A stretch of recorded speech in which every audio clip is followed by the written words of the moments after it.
تو یہ پہلا وظیفہ جامعہ ترمذی میں انٹرنیشنل نمبر کے مطابق 3505، مشکات میں 2292 نمبر یہ حدیث ہے، اور قرآن حکیم میں تو ہم پڑھ چکے ہیں سورۃ الانبیاء آیت نمبر 87 اور 88 میں آپ صلی اللہ علیہ وسلم نے ارشاد فرمایا کہ یونس علیہ السلام نے مچھلی کے پیٹ میں اپنے رب کو ان الفاظ کے ساتھ پکارا تھا، لا الہ الا انت سبحانک انی کنت من الظالمین، اور پھر آپ صلی اللہ علیہ وسلم نے فرمایا کہ جو کوئی شخص اپنے کسی بھی معاملے میں، کسی بھی پریشانی میں اس دعا کے ذریعے اللہ کی طرف متوجہ ہو، اللہ تعالیٰ اس کی دعا کو قبول فرما لیتا ہے۔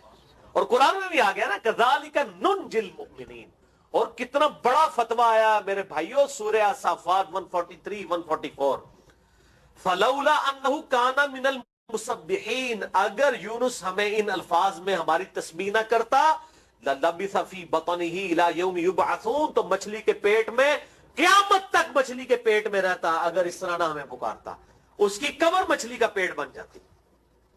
یعنی یہ اتنا عطاب، اور وہ دور ہو گیا اس دعا سے، بہت بڑے اسماء اعظم میں سے ہے۔ تو یہ بہترین دعا، بہترین وظیفہ، اسماء اعظم میں سے بہترین چیز، اور سب سے بڑھ کر جو میں نے بات کی کہ بہترین استغفار، اللہ سے توبہ مانگنے کا بہترین ذریعہ۔ اور کس طریقے سے؟ اے اللہ تو تو پاک ہے نا، تجھ سے تو غلطی نہیں ہوگی، میں بندہ ہوں غلطی کروں گا، اللہ نے تو معاف کرنا ہے نا، کیونکہ جب بندے نے اپنی عاجزی کا اظہار کر لیا ہے اور اللہ تعالیٰ کو بتایا اللہ یہ تیری کوالٹی ہے، تو غلطی نہیں کرتا، تو میں تو انسان ہوں غلطی کروں گا۔ تو یہ ہے پہلا وظیفہ۔ دوسرا وظیفہ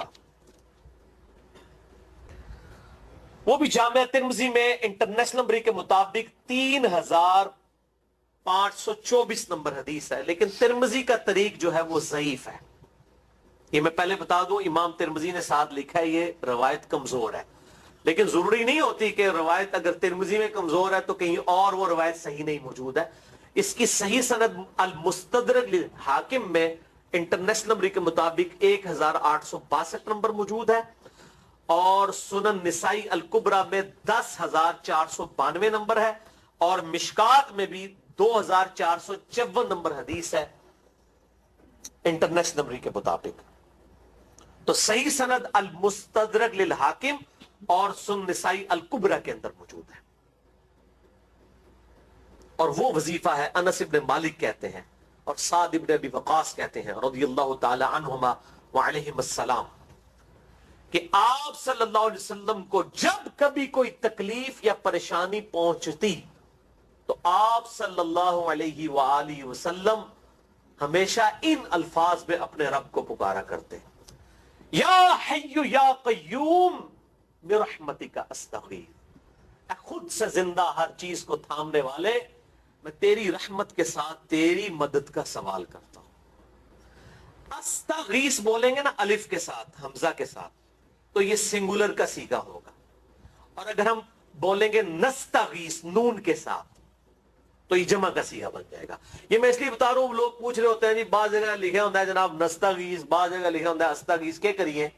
وہ نستغیث جمع کا صیغہ بنا لیا جاتا ہے، جیسے دعا ہے سنن ابی داؤد میں اللہم اجرنی من النار، لیکن اگر جمع کا صیغہ بنائیں گے تو اللہم اجرنا من النار ہو جائے گا۔ اس طریقے سے دعائے قنوت کے الفاظ ہیں اللہم اہدنی فی من ہدیت، تو جمع کا صیغہ ہوگا اللہم اہدنا فی من ہدیت۔ یہاں پر بھی ہے یا حی یا قیوم برحمتک استغیث سنگولر کا صیغہ، اور نستغیث پلورل کا صیغہ، جمع کا صیغہ۔ کتنی بہترین دعا ہے، اے خود سے زندہ ہر چیز کو تھامنے والے، میں تیری رحمت کے ساتھ تیری مدد کا سوال کرتا ہوں۔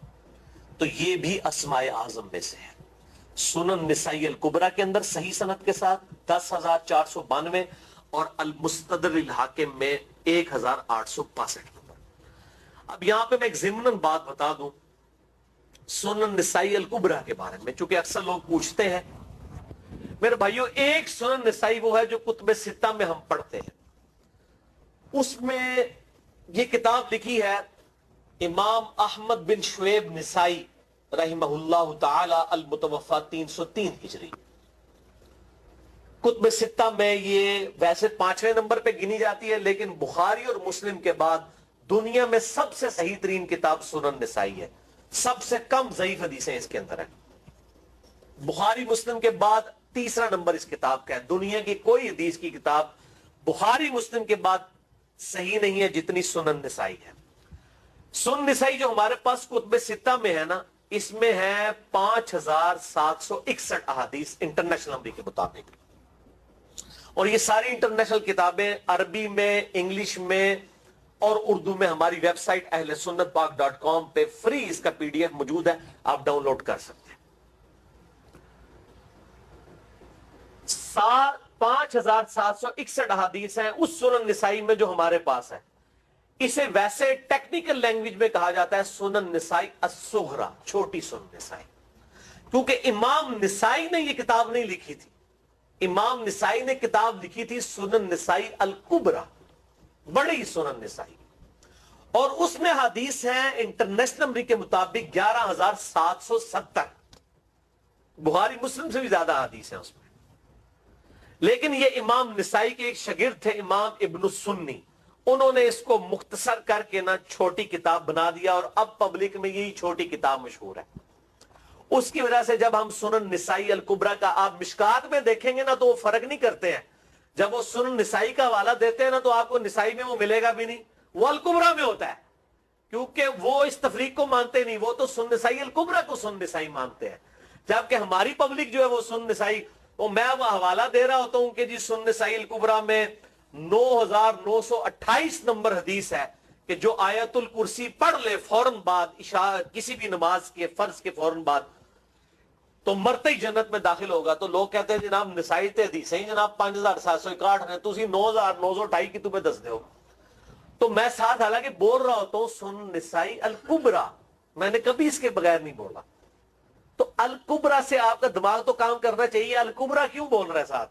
کوئی یہ سغرا بھی ہے جس کی یہ الکبرا ہے بڑی، اور ہمارے گرین کارڈ میں یہ وظیفہ لکھا ہوا ہے الکبرا کے ساتھ.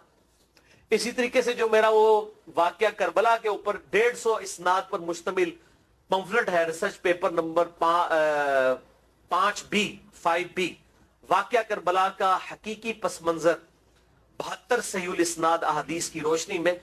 72 کا تو ٹائٹل ہے شہداء کربلا کی نسبت سے، احادیث اس میں 150 ہیں.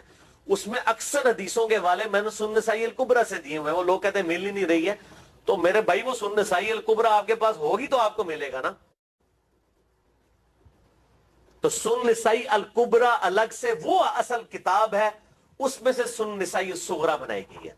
اسی سنن نسائی الکبرا کا چیپٹر ہے خصائص علی، جس میں 194 حدیث ہیں سیدنا مولا علی رضی اللہ تعالیٰ عنہ و علیہ السلام کی شان میں. امام نسائی نے ناسبیوں کے خلاف وہ کتاب کا وہ چیپٹر لکھا، وہ خصائص علی چیپٹر ہے سنن نسائی الکبرا کا.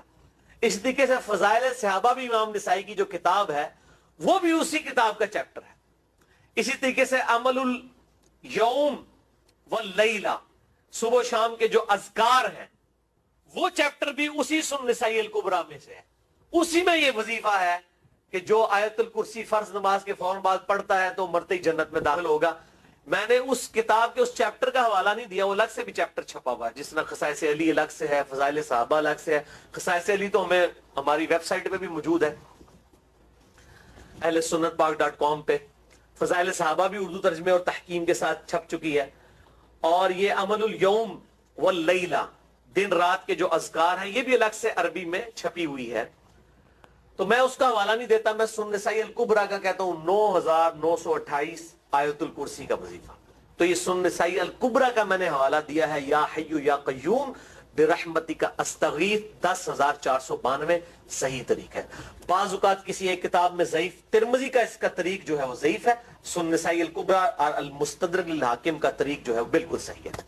جس طریقے سے سنن ابی داؤد اور سنن ابن ماجہ میں کتاب النکاح چیپٹر میں حدیث ہے، اگر میں سجدہ جائز سمجھتا تو بیویوں کو کہتا کہ اپنے خامدوں کو سجدہ کریں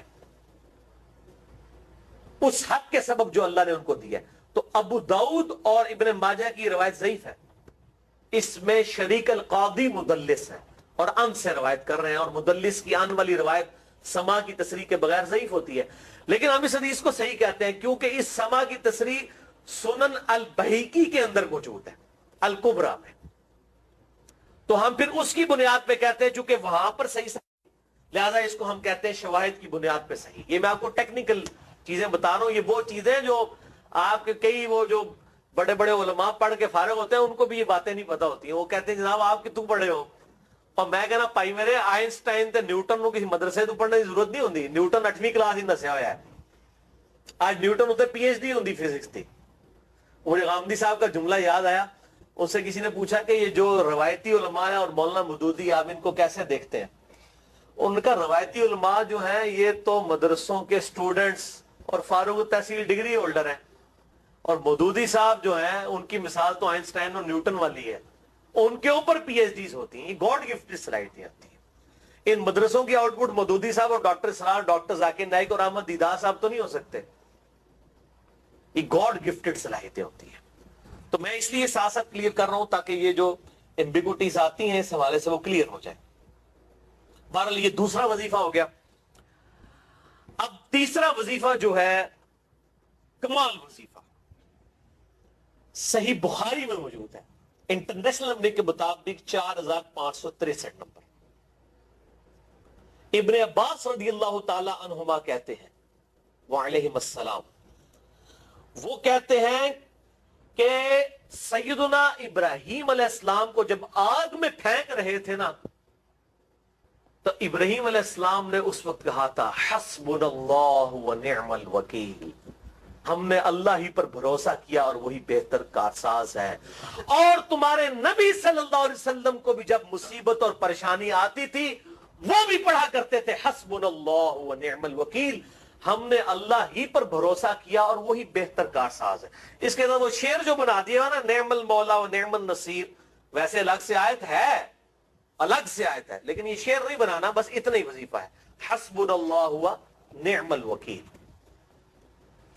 اور یہ جو انہوں نے کہا کہ نبی صلی اللہ علیہ وسلم بھی یہ کہتے تھے، اس کا ذکر الحمدللہ قرآن میں بھی موجود ہے، اس سے بھی بڑھ کر سورہ آل عمران کی 173 نمبر آیت میں ہے کہ جب نبی صلی اللہ علیہ وسلم اور اہل ایمان کو یہ خبر پہنچی کہ کافر ان کے خلاف سازشیں کر رہے ہیں، تو نبی اور اہل ایمان نے پکارا حسبنا اللہ و نعم الوکیل۔ تو حسبنا اللہ و نعم الوکیل قرآن کی آیت بھی ہے، اور یہ ہے وہ آیت، وظیفہ قرآن میں آیا ہوا ہے، یہ آل عمران 173 اور صحیح بخاری 4563۔ اور مجھے بڑا وجد آیا کہ ابراہیم علیہ السلام کو جب آگ میں پھینکنے لگے تھے انہوں نے اس وقت اللہ کو ان الفاظ کے ساتھ پکارا حسبنا اللہ و نعم الوکیل۔ اچھا یہ جتنے بھی وظیفے ہیں نا میرے بھائیوں، ان کا فائدہ اسی وقت ہے جب آپ کو ترجمہ بھی ان کا آتا ہوگا، ورنہ ہم روزانہ جتنی مرضی تسبیح کھینچتے رہے کوئی فرق نہیں پڑے۔ اس لیے میرا ایک پرسنل مشورہ ہے کہ جب بھی یہ وظیفے پڑھے نا آپ، اردو ترجمہ بے شک آتا بھی ہو، ایک دفعہ اپنی زبان میں اس کو ریپیٹ کریں، یعنی آپ پڑھیں حسبنا اللہ و نعم الوکیل، میں نے اللہ ہی پر بھروسہ کیا اور وہی بہتر کارساز ہے۔ آپ دیکھیں یہ صوت القرآن چینل میں جب وہ عربی چل رہی ہوتی ہے، جیسے ہی وہ مراج الدین خان کا ترجمہ شروع ہوتا ہے نا، کیسے کب کبھی تاری ہو جاتی ہے، کیونکہ وہ ہماری زبان میں بات ہو رہی ہوتی ہے نا، ابھی ایویں تو نہیں قیام اللیل میں رو رہے ہوتے، ان کی زبان میں بات ہو رہی ہوتی ہے، اپنی زبان کا اثر ہوتا ہے۔ اسی طریقے سے آپ لا الہ الا انت سبحانک انی کنت من الظالمین، یا حسبنا اللہ و نعم الوکیل، یا حی یا قیوم برحمتک استغیث، جو بھی وظیفے پڑھیں نا، ایک دفعہ ان وظیفوں کو جب آپ الگ سے دعا مانگ رہے ہوں اس وقت اس کو آپ اپنی زبان میں بھی دہرائیں، اور اس کے لیے کوئی تسبیح نہیں کھینچنے کی ضرورت کہ آپ نے اتنے 100 دفعہ پڑھنا ہے۔ تسبیح تو ویسے ٹھیک ہے، وہ آپ استعمال کر سکتے ہیں، لیکن آپ چلتے پھرتے اٹھتے بیٹھتے ہر وقت جس حالت میں بھی، اور صحیح مسلم میں حدیث ہے کہ یہ جو وظائف ہیں ان کے لیے تو کوئی وضو بھی کیا، غسل بھی پروٹوکول نہیں ہے۔ ہم عائشہ کہتی ہیں نبی صلی اللہ علیہ وسلم حالت جنابت میں بھی اللہ کو یاد کر لیا کرتے تھے، صحیح مسلم میں حدیث موجود ہے، جنابت والے چیپٹر میں ہر حال میں اللہ کو یاد کرتے تھے۔ اور جو قرآن میں بھی دعائیں یا اذکار آئی ہیں نا، جب آپ حالت جنابت میں بھی اس کو کریں گے نا تو اس پہ قرآن کا حکم نہیں لگے گا۔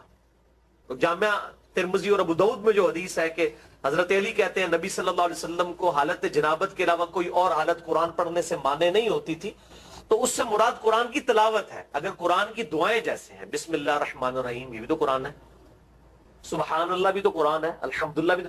یہ اذکار جو ہے نا، جب آپ اذکار کی نیت سے پڑھ رہے ہوں گے پھر یہ قرآن نہیں شمار ہوں گے، ذکر شمار ہوں گے. اور اس کے لیے نہ وضو پروٹوکول ہے اور نہ غسل کا ہونا ضروری ہے. ہر حال میں اللہ کو یاد کریں. یونس علیہ السلام نے کتنے یاد کیتا ہے؟ فی الظلمات، مچھلی کے پیٹ میں، جہاں نہ کوئی اگر بتی تھی اور تعفن پھیلا ہوا تھا اور اندھیرا ہی اندھیرا تھا. یہاں پہ وہ جناب کس طرح وہ روشن کرتے ہیں، پھر 1.25 دفعہ پڑھواتے ہیں. یعنی میں بتا رہا ہوں آدھا سچ بڑا خطرناک ہوتا ہے. یعنی آیت کریمہ کی اصلیت تو موجود ہے کتاب و سنت میں، لیکن آدھا جو سچ جھوٹ ساتھ ملا لیا نا، اس کے وجہ سے سارا بیڑا غرق کر دیا. اور بجائے یہ کہ لوگوں کو یہ وظیفہ بتایا جائے کہ اٹھتے بیٹھتے چلتے پھرتے اللہ کو ان الفاظ میں یاد کریں، اس کو انہوں نے کوئی اور ہی رنگ دے دیا ہوا ہے اور اس کو 1.25 دفعہ ختم اور پتہ نہیں کیا کچھ بنا دیا ہوا ہے. تو یہ 3 وظائف تھے بڑے اہم اس حوالے سے، اور میں نے اس کو ضروری سمجھا کہ میں یہ ضرور بتا دوں تاکہ لوگ اس پہ ایجوکیٹ ہوں، ان وظائف کو کریں.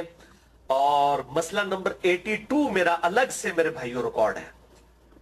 مسئلہ نمبر 82 اسماء اعظم اور دعا کی قبولیت سے متعلق جتنی بھی چیزیں ہیں میں نے اس میں بڑی ڈیٹیل کے ساتھ الحمدللہ کئی اور وظائف بھی بتائے ہیں.